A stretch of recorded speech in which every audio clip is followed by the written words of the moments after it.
Parlons plus et parlons mieux. PPPM. PPPM. Parlons plus et parlons mieux. Coucou Julia. Ça va? Ça va ou quoi? Ça va super, merci de demander. Julia, première question, dis-moi qui tu es. So, I'm a law student. I'm in my second year of law. I'm from Brazil. I came to France only to study. And now I'm completing my law bachelor here in Paris. Ok, donc t'as passé toute ta vie au Brésil, quasiment. Et après, donc t'es venue à Paris pour tes études. Yeah, only for my studies. Ok. Est-ce que c'est la première fois où t'as habité toute seule? No, I already lived alone when I lived in Brazil because my father travels a lot internationally. So I spent sometimes like a month, 2 months alone in his apartment because it's just me and him. And so it wasn't the first time that I lived alone. Je crois que tu m'avais dit un jour que t'étais partie en Italie, c'est ça? Yeah, I lived in Italy for 3 months by myself. And I spent 3 months backpacking all by myself. Because when I finished high school in Brazil, I finished my high school in December of 2021. And the university would only start in September of 2022. So I was like, I have an entire year to do whatever I want. And I didn't want just to stay in Brazil in my room. Like, what was I gonna do in 1 year? Like, I had absolutely nothing to do. So I was like, you know what? I wanna learn Italian. So I'll go to Italy, spend some time there, learn Italian, and since I have the opportunity to backpack, then I'll backpack around Europe, and that's what I did. Oui, alors parce que du coup, il faut dire qu'au Brésil, on n'a pas du tout le même niveau, la même configuration de système scolaire, c'est-à-dire qu'on commence l'année donc en janvier et on la termine en décembre, alors qu'en Europe, ça commence en septembre et ça finit en juin. D'accord, donc pendant ce temps, du coup, cet intervalle que tu allais avoir, tu es partie en Italie pendant 3 mois toute seule pour apprendre à parler italien. Comment est-ce que cette expérience fut pour toi? It was very hard at first because I was all alone. Like, I had no family, no friends. So it was really shocking, like, this difference that I had from the life that I had in Brazil to the life that I had in Italy. But it was very enriching because I learned a new language and I made a lot of friends. So it was great to, like, get to know new people. And I think it was nice, too, because it was my first apartment that was by myself. Because when I lived in Brazil, I would stay alone in my father's house, but it was like, it's still his house. And there I had like my own place that I could do whatever I wanted. So it's magical. I love living alone. Est-ce que dans ton enfance et quand tu as grandi avec tes parents, tu t'es sentie trop restreinte? Tu as senti que ta liberté était beaucoup trop restreinte pour autant vouloir vivre tout seul et avoir ta propre place? Yeah, definitely. Like, I come from a family where there's not a lot of boundaries. So like, my parents never really respected my personal space. Like, if I was in my room, like, changing, they would just, like, they would never knock. They would just, like, get in the room whenever, get in the bathroom whenever. And, like, they didn't really respect, like, the place that I wanted. So, like, if I wanted to put something on the wall, my mother would be like, no, that's ugly, you should take it out. Like, always really controlling of what I did. And I've always loved spending time alone since I'm a kid. So I knew that I needed to have, like, my own space. And it's, like, my biggest dream today, like, buying my own house, having my own place that I build, like, completely by myself.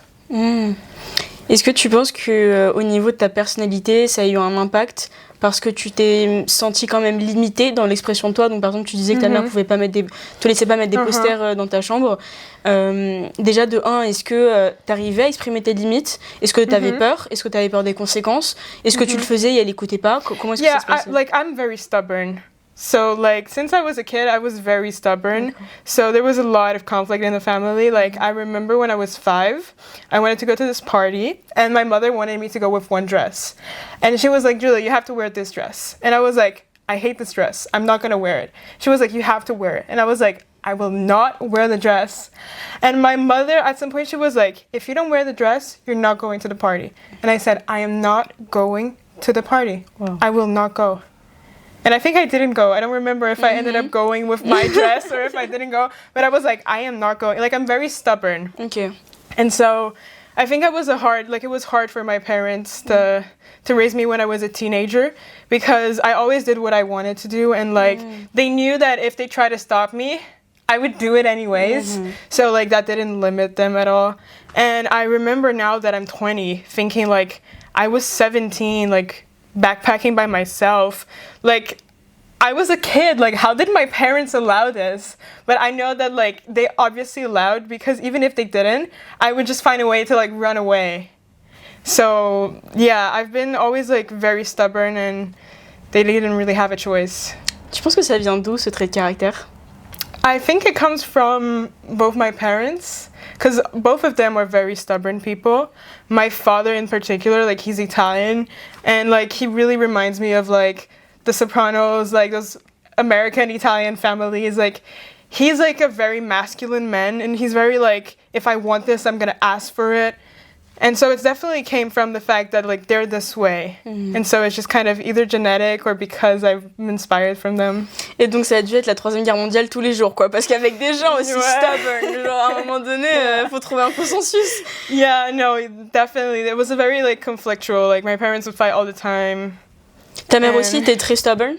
Yeah, my mother is extremely stubborn. Like she wants things to be done in her way, and like you really like can't really negotiate with her. Like you don't have an option. Like she'll just want it her way, and if you don't want her way, you just have to say, well, I don't want to be with you then. Like if you like, oh, if we're gonna travel, I don't know, like she wants to travel to Rome, and I'm like, well, I've been in Rome, I don't want to go, I want to go somewhere else. And she's like, well, I want to go to Rome. She's gonna insist. At some point I'm just gonna be like, hey, either we go somewhere else or we don't go.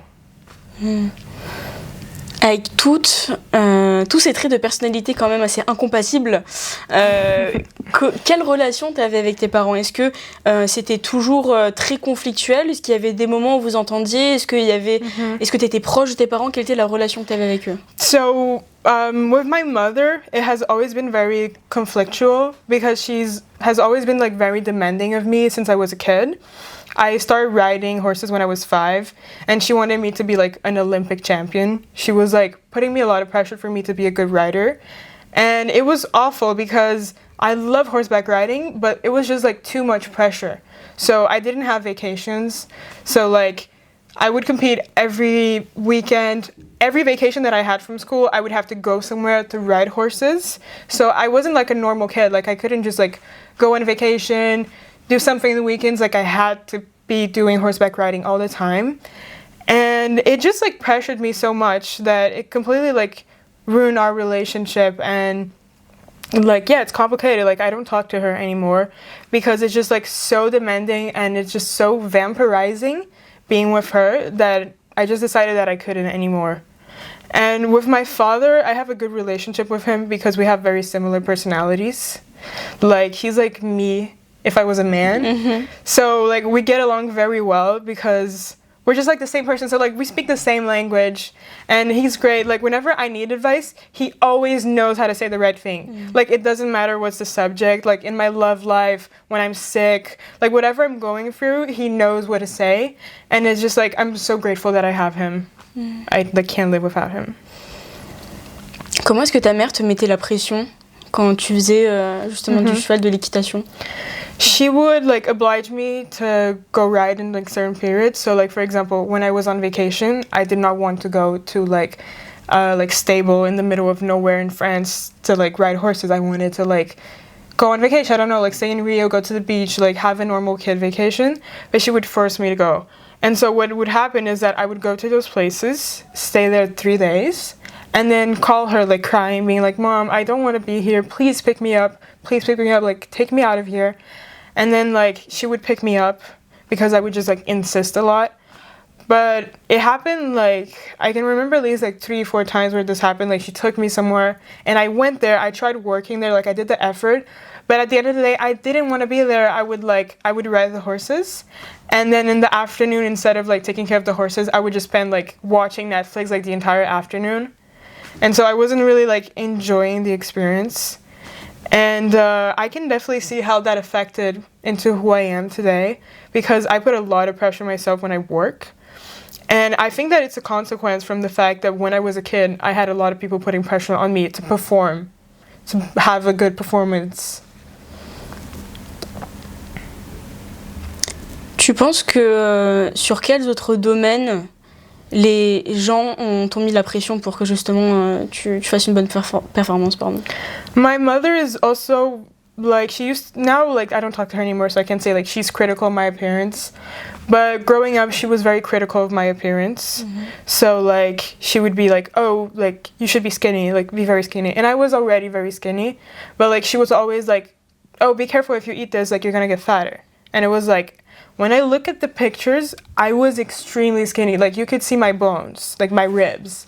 It was bizarre. I was extremely skinny, and she put like that pressure of like, you should be skinny, you should be blonde, you should straighten your hair, you should like dress a certain way. And I would be like, well, I don't really want this, like I want to do my way.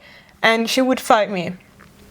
And I think that this has definitely affected the way that I was growing. Like I had a period of my life where I had like an eating disorder. Like I would just like starve myself to sleep. I think it's like very common, like it was between when I was like 10 to like 16. Like a lot of girls go through that, and I also went through that. And yeah, like I'm very happy that I had the guts to tell her like, you know what, I dress the way I want. Like you can't really tell me how to do things and how to be. So it was like growing up, like at some point when I was 16, I told myself like, I'll do whatever the fuck I want and you can do whatever. Quand elle n'est pas dans son sens et quand tu faisais pas ce qu'elle voulait, comment est-ce qu'elle réagissait? Est-ce que tu voyais de la déception sur son regard? Est-ce que elle te critiquait encore plus? Est-ce que elle te punissait? Comment est-ce qu'elle réagissait? She would criticize me a lot more. She would scream at me. So like I remember, for example, when I was 15, I shaved my hair because I used to have very long blonde hair. And at some point I got a little bit tired of it. I wanted to cut it. So I started like cutting. And then I had a bob that I loved and it was like perfect, but I wanted more because I used to listen to a lot of jazz. I still do, but like it was that period when I discovered jazz and I started listening to all those music from the 50s, and women used to have like very short hair at the time. And I was like, dang, I want that. Like I want this hair.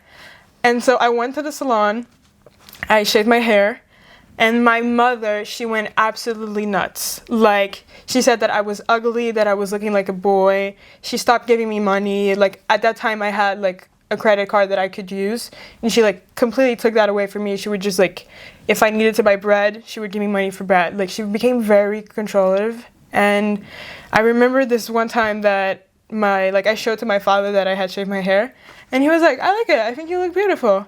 And then my mother went and said, like, I don't like your hair. And I said, well, my father says that I'm beautiful. And she called him on purpose and said, you told her that she looks beautiful. You shouldn't have that. You can't support this behavior.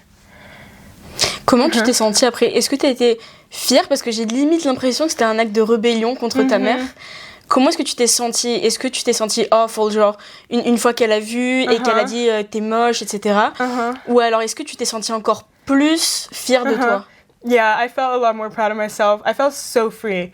It was a period of my life where I felt so free. Like, I could just do whatever I wanted. And it felt really great.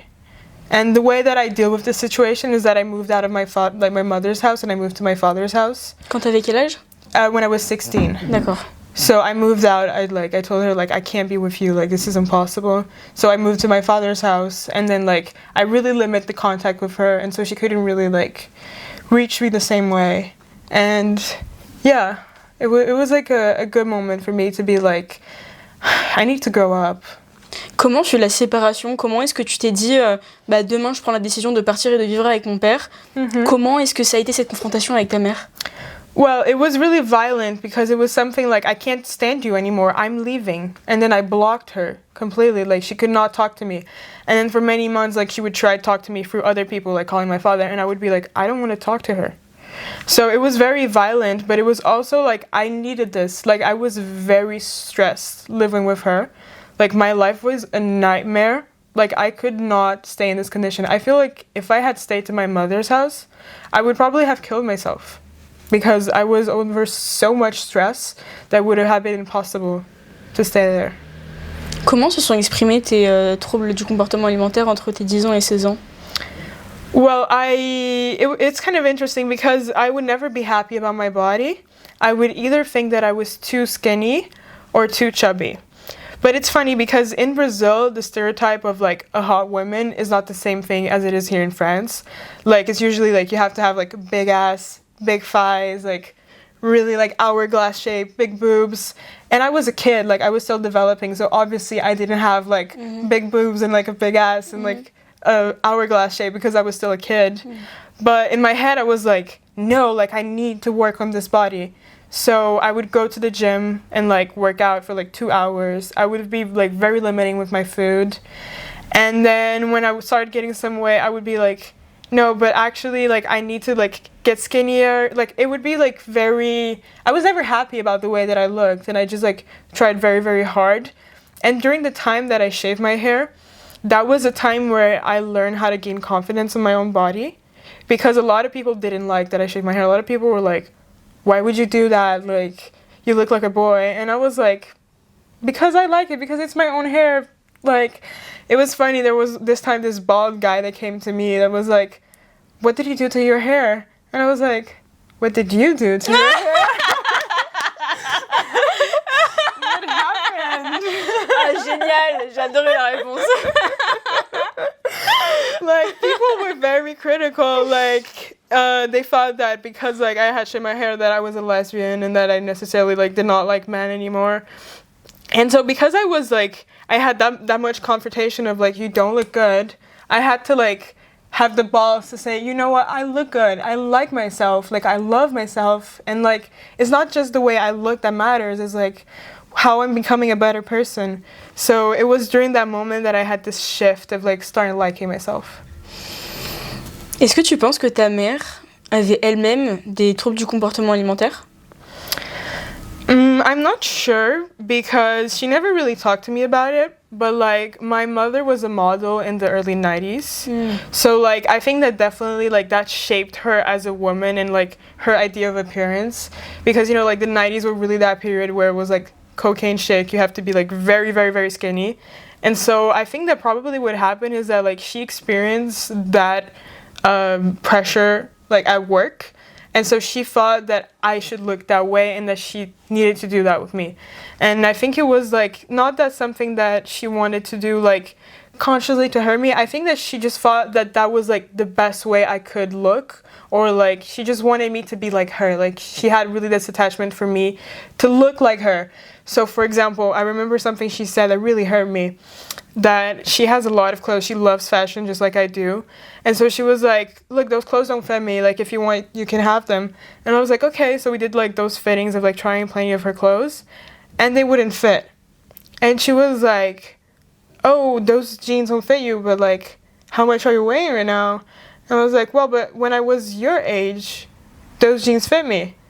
And I was like, well, okay, if they fit you, but they don't fit me, and like, I'm not gonna change my body to like fit into your body. But I say that now, but when I heard that, it really like, really, really hurt me, because I was like, what do you mean? Like, I don't give a fuck if 19 you weren't eating, like, I'm eating. So it was like, yeah, I had to have a lot of strength to like deal with that and like create my own vision of what I think a healthy and good looking body is.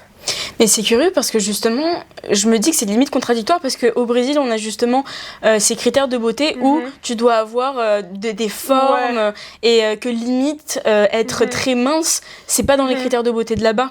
Comment est-ce que tu expliquerais cette disparité entre ta mère, parce que du coup elle a vécu au Brésil toute sa vie, j'imagine, non? She lived in France for a while too. D'accord, mais elle est née au Brésil, elle a grandi dans la culture brésilienne. Et comment est-ce que tu expliquerais ça, cette disparité entre... I think that my mother, she has a very like distorted idea of Europe. Like I think that a lot of Latinos, they kind of like fantasize Europe and the United States as like the best place in the world, and they kind of like, at least in Brazil, we have this thing where people, they like tend to say that Brazil is like a terrible country and that in Europe everything is a lot better, and to like kind of hate their own country, which to me is like so sad. And my mother is like part of one of those people, like she's like, she doesn't like saying that she's Brazilian.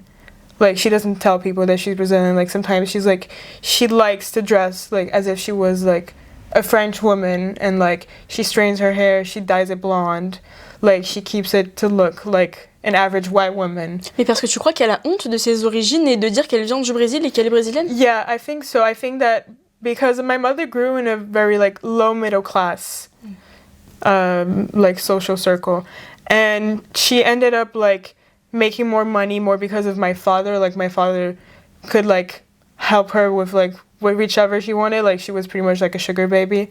And so like when she got a taste of what it's like to have like more money and to have like a good life, I think she got really attached to it.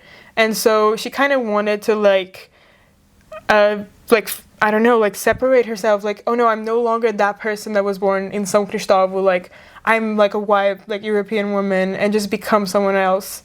And yeah, like I don't think she's really aware where she's from. Quel type de relation avaient tes parents? Parce que ils ont divorcé du coup. Yeah. Ils ont divorcé quand t'avais quel âge? They divorced when I was 10, but they always lived separately. So it was kind of as if they were always divorced. D'accord, donc t'étais toujours entre deux maisons? No, what happened is that I would live with my mom and that I would see my father from time to time. D'accord. But we would do the thing of like me spending a weekend with my father. Comme s'ils étaient divorcés quoi. Yeah. Ok. Et quand est-ce que vous vous regroupiez ensemble? Quand est-ce qu'ils se voyaient? Quand est-ce que vous trois vous voyez? It would be when I would be riding horses. D'accord. Because my father, he works in the equestrian industry. D'accord. So he loves horses. And I would compete every weekend. So whenever like I was competing, my father would be there. And he was also the person that took me to my training sessions like every 3 other days. Donc finalement, vous voyez tous les 3 jours, une fois par semaine? Yeah, like many times a week, because he would be the one like taking me. And I would train like 5 days a week. So I would see him like 5 days a week. Et tes parents, quand est-ce qu'ils se voyaient que tous les deux tout seuls? They didn't. Like, so what happened is that like growing up, I would live with my mother. It would be like, until I was pretty much like 10 years old, it would be just the two of us living together. And then my father would come home, he would stay for like a month or 2, then he would leave. And then he would do that like, all over again. But there wasn't really a pattern of like when he's coming home or when he's not. Like he would just come and leave. And then when they divorced, he had his own place. So when I was 10, he moved to like his own house. And so I would only see him when we were at the horseback riding club. Et quelle relation ils avaient quand ils étaient tous les deux? Completely chaotic. I don't think they are able to listen to each other. Like to this day, they can't be in the same room together. Like it's even kind of pathetic to see because they don't communicate. So like I see like how they communicate and it's basically like my father says something, my mother doesn't understand. My mother says something, my father doesn't understand. Like they have a very hard time like talking. Like they can't keep a conversation without attacking each other. And that is just hellish to be around. Like I never stay in the same room as they are. Like. Est-ce que tu penses que avoir ce modèle de deux parents qui étaient mariés mais finalement un peu comme s'ils étaient divorcés, déjà est-ce que le divorce t'a impacté? Est-ce que ça a changé vraiment quelque chose dans leur relation? No, because they always live separately. So it was kind of like the same thing. D'accord, donc c'était la même chose pour toi, ça t'a pas impacté plus que ça quoi? Non. Ok. Est-ce que tu penses que cet environnement de manque de communication, de deux personnes séparées, donc qui sont tes parents, a influencé toi ta vision de l'amour? Definitely. It's very funny because my parents, they had like very violent conversations with each other. Like my father would lash out at my mother, and my mother would lash out at my father, and it was like extremely violent to watch. And I remember when I had my first kiss, I was like 11 years old. It was a guy that I had like a huge crush on. And it was great, like it was a really nice experience. But after that, I had a panic attack. And like I just told him like, hey, I need to go home. And then like I went home and I had a panic attack for like the entire night. I could not sleep. I was like so scared because I think that in like subconsciously I thought, okay, I love someone. This person loves me, that means that they're gonna hurt me and that we're gonna hurt each other. And I didn't understand what I was feeling. It was just like years after like starting therapy that I realized that what my body was experiencing was like this like trauma response that I couldn't really control. C'est un truc de fou, hein? Yeah, it was. I did not understand what was happening. I was like, well, I love him, he loves me, and I was like 10, so like. No, I was 11 actually. So like I didn't really understand my emotions, and yeah, it was crazy. Et qu'est-ce que t'as fait après? Tu l'as revu ou t'as coupé les ponts? No, I completely, like, I stopped talking to him. D'accord. Not exactly after that period. D'accord. It was like we kept like seeing each other, and then he said like I love you, and I was like, whoa, like I just like I did not know how to react, and then I like stopped talking to him. Il avait ton âge aussi? He was slightly older than me. D'accord. Est-ce que tu penses aussi, d'ailleurs ça m'est venu à l'esprit, que les va-et-vient de ton père t'a impacté dans le sens où est-ce que tu as quand même senti une présence paternelle dans ta vie? Yeah, I did, but it was a lot later. It was only when I turned 16, because that's when I started living with my father. So it was like a little bit later, yeah.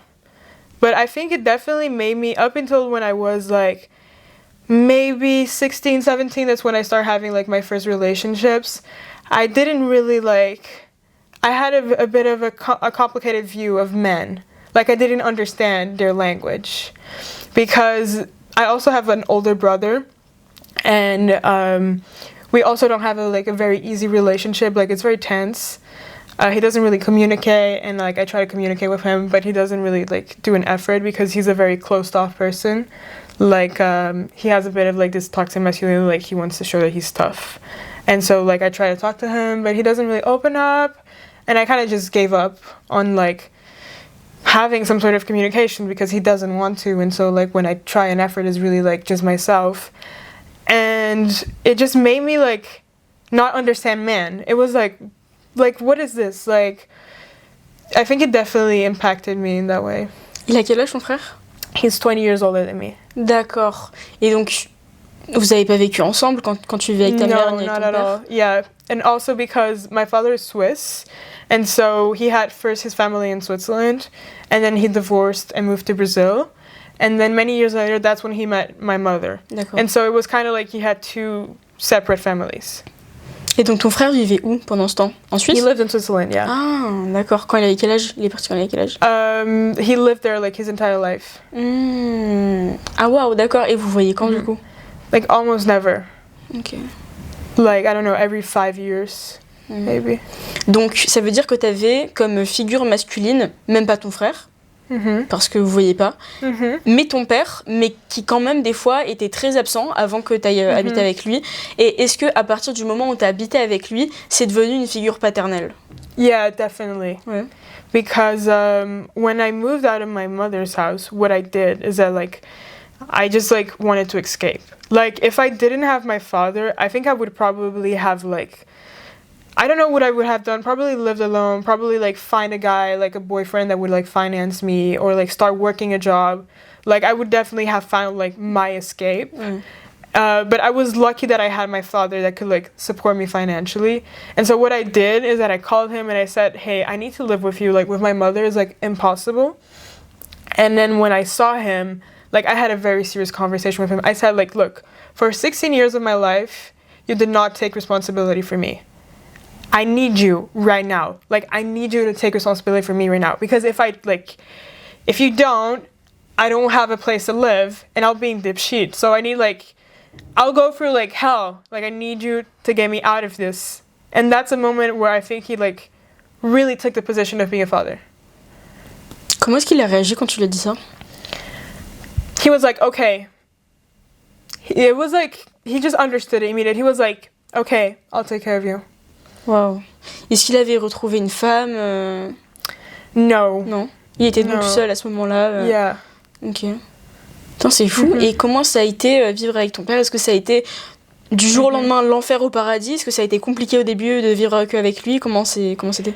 It was complicated at first because he doesn't really have a notion of boundaries. So that thing of like opening the door whenever, sometimes I was changing and he would just open the door whenever and I was like, dude, I'm naked, can you get out? And he's like, he doesn't have like, for him it's like natural. So it was very hard at first. And also like, my father always let me be very independent and do whatever I wanted. And that would kind of like almost offend me in some way because he wasn't really there to like policy me or anything. So I would do everything that I wanted. And I had too much freedom for a teenager. And so I felt a bit lost. Like, whoa, I have to do everything by myself. It was literally like, if there was a problem at home, like, I don't know, there were like maybe ants. I had to be the person to call a company and tell them to take care of that. Like, I was the one that was kind of like taking care of the house. So it was a big shock because in my mother's house, it was the complete opposite. She would control absolutely everything. And now I had to be the person in charge. So it was a big shock at first. Donc t'es vraiment passé du tout au rien, quoi. Au début t'étais suffoquée parce que t'avais aucune once de liberté, et après t'es passé à là j'ai beaucoup trop de liberté, je suis beaucoup trop indépendante, il y a plus personne qui m'encadre. Un peu comme si t'étais la femme de ton père, dans le sens où t'étais complètement indépendante, c'était toi qui devais prendre soin de la maison et tout. Yeah, I felt very alone during that time. Very alone. Est-ce que déjà tu t'es rendu compte de ça, et est-ce que tu lui as exprimé ça? Yes, but then he was like, I don't know what to do. Like, he was like, what do you want me to say? And so I just had to live with it. Comment ça a impacté donc tes relations amoureuses concrètement? Est-ce que tu penses que tu cherchais chez les garçons, les hommes que tu fréquentais, l'image de ton père? That's a bit of a hard question. I think yes, definitely. But I'm not sure if that's a bad thing. Because I have a very good relationship with my father. So, like, if I'm able to find a partner that has, like, I have kind of, like, of course it's not going to be a father and daughter situation, like, for Christ's sake. But, if I can find a partner that's funny, that understands me, that, like, gives me good advice whenever, like, I feel lonely and, like, I need some support, like, that's great. Because, yeah, that's, like, what my father represents to me. Est-ce que, en général, tu dirais que tu as eu des relations plus compliquées ou alors plus paisibles? It's hard to pinpoint. I think that I've had relationships that were very good at the start, but then eventually became complicated just because of, like, we spent a lot of time together, so eventually there would be conflict. I've only been in, like, 2 relationships, and in both of them, it was, like, very good at first, but it became more and more tense, like, after. And I think that what impacted me to have, like, a toxic relationship was more my relationship with my mother than with my father, because my mother has always been very critical of me. And so I found myself in this one relationship with a guy that was very critical of me. And it was hell, because he would see me a little bit as, like, his trophy girlfriend. And it was fun for me because I felt like this huge ego boost, like, oh, I'm a trophy and whatever. Like, I liked that to some extent. But it was also very controlative. So he would be like, oh, like, you're eating a lot of ice cream. Like, you're going to get fat in a while. And I would be like, whoa, like, my weight is all right. But I would say, don't tell me, don't boss me. But deep inside, that would hurt. C'est fou parce que du coup, ça veut dire que dans tes relations, t'as cherché à retrouver ta mère et pas ton père. Yeah. Or, I think a bit of both. Because also something that I really wanted, it was, like, a guy that would make me feel safe. Like, I couldn't be with a dude that, like, if I walk down the street with him, I have a feeling that if someone assaulted us, I would have to be the person that would, like, control the situation. Like, I want a guy that, like, will handle things. So it was kind of like a mix of both. Mais là, tu vois, j'ai l'impression que quand tu dis que t'avais plus envie de te sentir protégée au niveau physique, donc au niveau, on va dire, plus biologique, un peu animal, de l'homme te protège, j'ai pas l'impression que c'est spécifique à ton père, c'est spécifique à un homme, entre guillemets, tu vois, d'un niveau anthropologique, mais qu'au niveau de la personnalité et de la psychologie, t'as vraiment retrouvé, par exemple, dans cet exemple que tu me donnes, ta mère qui essaie de contrôler ta nourriture, de contrôler ton poids, qui base énormément d'importance sur ton apparence. C'est fou comment on revient à ce qu'on connaît, comment une personne qui n'a pas d'introspection à un moment T revient vraiment à ce qu'elle connaît, et que même si elle revient à de l'inconnu, mais qui est bien pour elle, elle en veut pas. Et elle ira toujours vers ce qui s'est passé dans son enfance, la relation qu'elle a eue avec ses parents.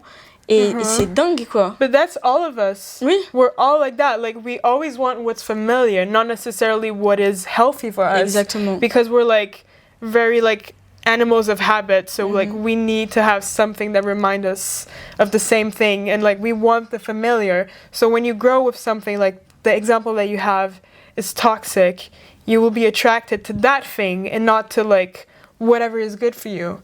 So I'm so lucky that I've been in therapy for like 10 years, because it was really like being in therapy that made me realize that like my relationship with my mother was toxic and my relationship with that guy was toxic. And it was very funny to see the coincidence, because when I started cognitive behavioral therapy, I told her like, I have a very complicated relationship with my mother. I don't want to talk to her anymore. Like, I just need to work on that, because for me, like, I don't want to talk to her, but she wants to talk to me. Like, how am I going to set those boundaries? It's like very hard to tell someone that, especially when it's your mother and that they really want you and they love you, to be like, I don't want to talk to you. Like, I don't want to see you. Like, it's brutal, but it was necessary for me. When I was able to put boundaries with my mother and tell her, hey, I can't accept that. Like, you can't tell me that. Like, sorry, like, you just can't. Or not even sorry, you can't apologize for that. It's just like, you can't tell me that. If you tell me that, I'm going to leave the room right now. And eventually, I just had to stop talking to her. And it's very funny that the second that I start putting boundaries in my relationship with my mother, that's the second that I put boundaries with my relationship with that boyfriend, and that I eventually broke up with him. Wow. À quel âge t'as commencé à faire de la thérapie? I did it like many times. Like when I was 5, I did it for a few months. Quand t'avais 5 ans? Yeah. Et c'est qui c'est ta mère qui t'avait envoyé en thérapie? Yeah, because my mother's a psychologist. Waouh! Ta mère est psy et elle se rendait pas compte de toute la manipulation qu'elle te faisait subir ou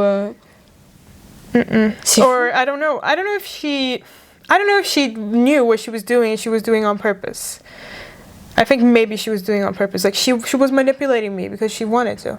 Et pourquoi est-ce qu'elle t'a envoyé à faire de la thérapie quand t'avais 5 ans? Because I could not sleep.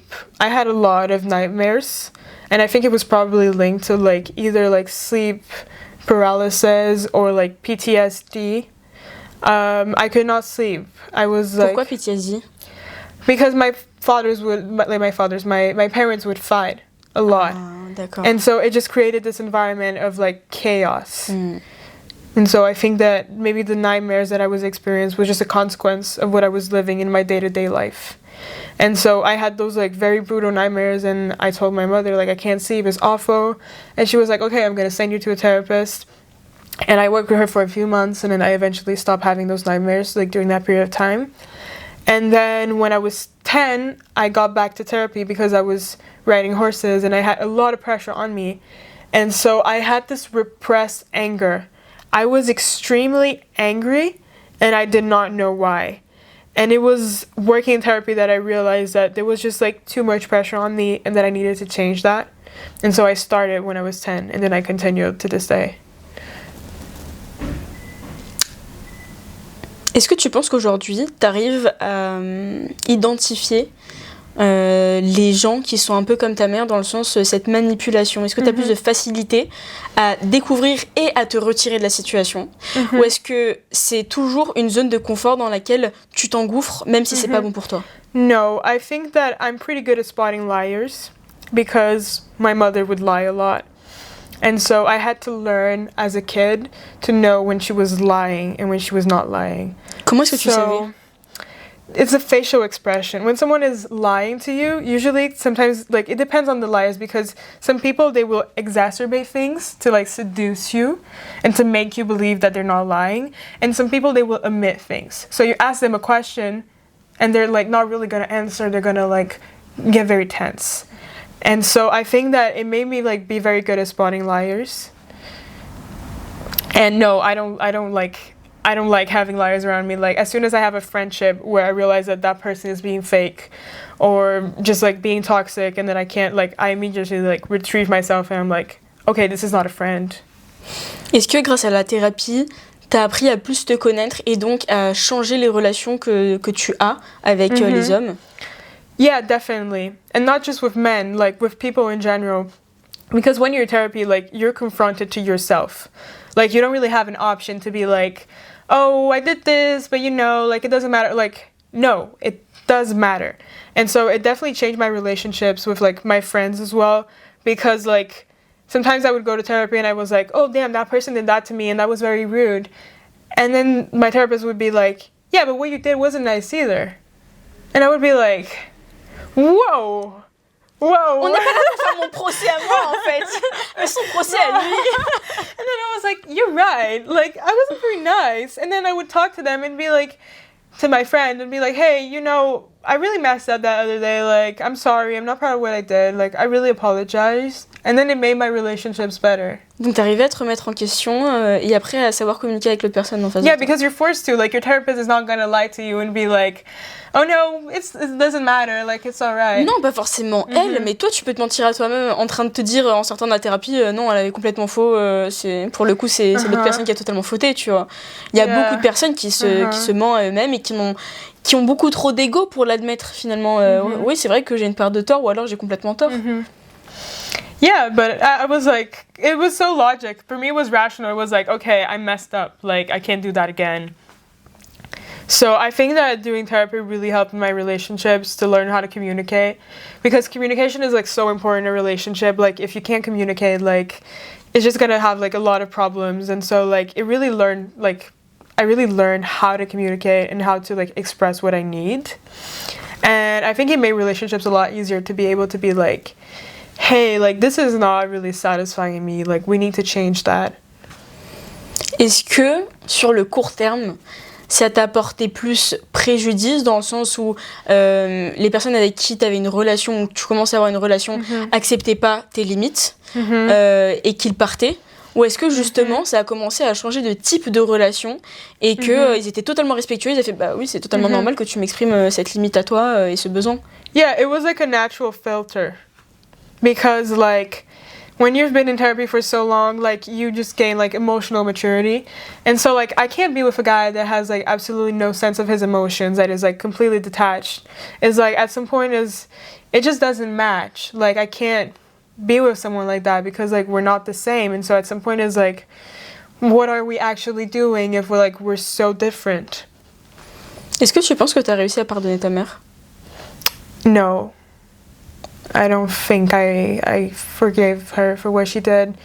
And I'm not sure if I'll forgive her one day. I don't know if I want to forgive her. Because when I was growing up, like, those little mean things she would say, I would forgive them in the moment. And then I would just, like, let them go. But I felt like every time that I forgave her for something, she would repeat that again. And so we kind of had this pattern that every time that I forgave her, she would continue the same behavior. So maybe one day I'll forgive her, but for me what's most important is to not be, like, confronted to the same situation again. Quelle est la leçon la plus importante que tu retires de cette expérience avec ta mère? Well, it's complicated. Like, I'm not sure if I learned one specific thing. I just know that it molded me as a woman because I didn't really have a reference of what it is to be a woman. So I had to learn it by myself with, like, my cousins, my friends, the mothers of my friends, my mothers-in-law. So I think it just made me who I am today without really realizing. It's just like I had to build what it means to be a woman by myself, reading books, getting inspiration. And so I think the lesson is just like, it turned me into me. Si tu devais faire une comparaison entre Julia avant et Julia maintenant, qu'est-ce que tu dirais? Si tu devais me décrire Julia avant, elle était comme ça, Julia maintenant, aujourd'hui, c'est moi. I've had many versions of myself that have changed. So I've had many Julias. So I'm trying to think of, like, which Julia I'm trying to compare myself with. But I think if I were to compare me as a teenager and me as an adult, I was very chaotic as a teenager, very impulsive, very, like, intense. And now I'm more organized. Like, I can manage my emotions more easily. But I'm still the same person because I feel like I'm still a very intense person. Tu ressens les mêmes choses, mais tu réagis d'une manière différente. Yeah, exactly. Et ta conception de l'amour aujourd'hui, quelle est-elle? I think love is It's something like a supernatural thing that you can't describe, but you can feel it and you can live it. And it's very hard to explain love, but I think that love for me is... I wanted to say that it's loyalty, but loyalty is not the same thing as love. But I think that you can only be in a relationship if you have loyalty, because there are moments where love is not in the room, so the relationship will only stand if there's loyalty. But it's kind of funny because I'm a very loving person. Like, I love love. I'm very passionate about, like, my friends, about my work, my, like, cat, like, traveling. Like, I'm a really passionate person, and I can definitely feel it in my heart. But I don't know how to explain it exactly. It's just, like, I love life. Like, I think that it's worth living, and that, like, I really want to have kids because I think there's, like, so many beautiful things in this world that I want to show them. Like, I think people deserve to live certain things. Like, my kids need to learn Portuguese and learn Portuguese literature and know what it is to watch a soccer match. Like, those are beautiful things in life that I want them to experience. Et donc, si je devais justement te poser la dernière phrase, c'est si tu devais résumer ta philosophie de vie en une phrase, laquelle ce serait? To become better. I try to become a better person. Like, it's a very cliche sentence. Like, everyone is out there saying, like, oh, I'm becoming better, nah. But I really, like, for me, if I were to, like, define, like, what's my main goal in life, is to become, like, a better daughter, a better girlfriend, a better friend, a better professional. Like, my, like, main goal is to look around the years and be like, okay, 1 year ago, I was a lot worse at this thing. And to always be thinking about, like, how I'm becoming better.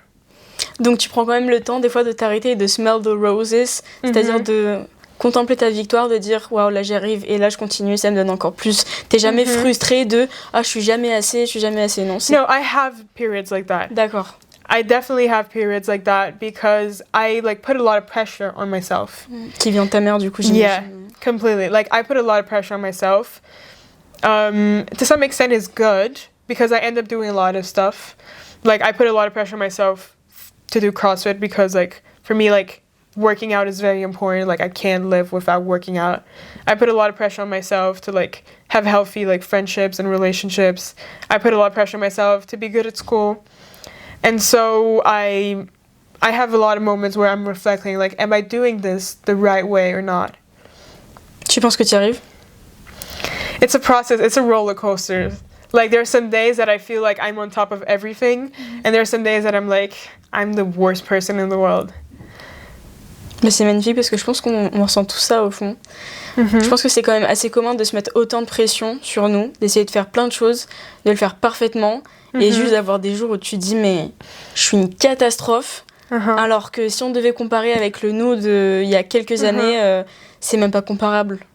Yeah, it's just like, I think life is a roller coaster. Like, as much as we try to control it, like, we have no control over it. Like, we can control the short term, but, like, so many factors can get into what we want. So it's, like, very common to have the feeling that things are going completely the wrong way when they're not. Je suis fière de toi, Julia. Merci. Parlons plus et parlons mieux. PPPM. PPPM. Parlons plus et parlons mieux.